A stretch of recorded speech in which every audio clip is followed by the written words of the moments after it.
Desert landscape of Tucson. Nevertheless, there is a unique connection between the two cities. The University of Arizona is showing a tremendous collection of rare pictures taken by one of New York's most famous photojournalists. He's one of the giants of the 20th century in photography. Bruce Dunbar and photographer Neil Miller, who is quite good himself.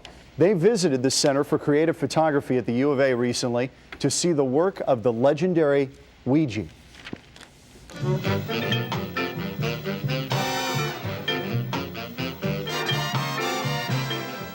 New York City.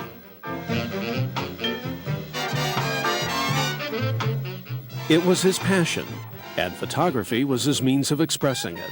My real name is Arthur Fellig, but nobody knows me by that. It's Weegee. A reference to the Ouija board, made in a rare 1946 radio interview. Weegee, nickname of one of the great photographers of the 20th century. People were so amazed at his ability to appear on the crime scene immediately that they thought he was psychic. Weegee was a freelance photographer for New York's tabloid newspapers in the days before television, sleeping all day, working all night.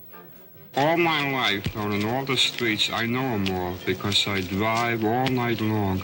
I know every block, every signpost, every cop, every beggar, everything. His photographs were often as gritty as sandpaper. The Center for Creative Photography at U of A has 142 of them in its archives. An accused cop killer roughed up by police. A mother and daughter weeping as their tenement apartment burns. A gangland murder on a city street. All of the elements to tell the story are there.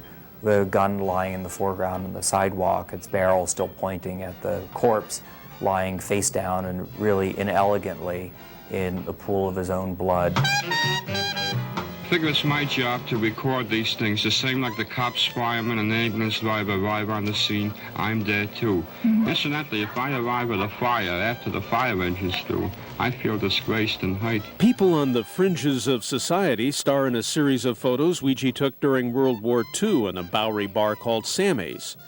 A dwarf dressed as the New Year's baby of 1943. A customer's simulated play of a cello using a pool cue and a chair. Two ladies of the evening in a provocative pose Weegee captioned the Bowery Savings Bank. You can tell in a very kind of economical and direct way how he sums up the sort of character that would have been hanging around Sammy's, the kind that has to hide their money, that doesn't carry a clutch or a purse. It's a wonderful kind of caricature of a tough dame, as they would have said back then. We have beauty, we have ugliness. Everybody likes beauty, but there's an ugliness. Some of Weegee's photos are full of social commentary, like this image of a bag lady crossing paths with two society matrons. The two women are shown to be, in some ways, grotesque themselves. They're smiling at the camera and addressing the viewer, but their faces look like they're covered with pancake makeup, and their smiles are more like grimaces, and their furs and jewels look like trappings of hypocrisy. Unlike many photographers, Weegee wasn't interested in shooting landscapes. This was as close as he got. Coney Island in the 1940s, an image he titled Sardines. I just look through the wirefinder on my camera, and as a matter of fact, when I really see the picture is when I've developed the film. Weegee was endlessly fascinated with human behavior, to which this series of photos taken in two New York City theaters attests.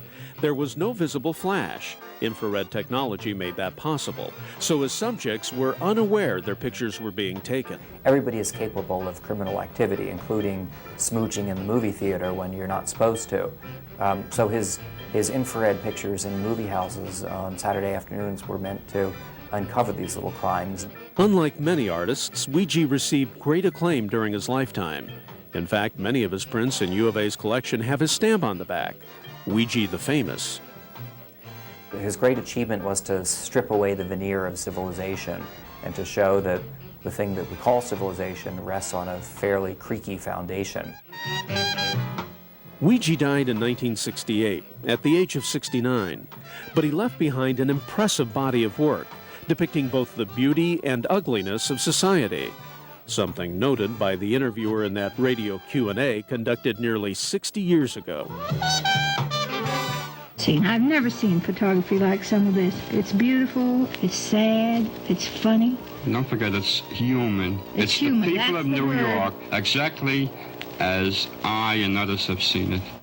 In Tucson, Bruce Dunbar, Fox 10 News. Even though the photographs are part of the university's archived collection, you can still see them if you call the University of Arizona in Tucson, ask for the Center of Creative Photography, the Creative Photography Department, and they will be happy to show them to you. Coming up tomorrow.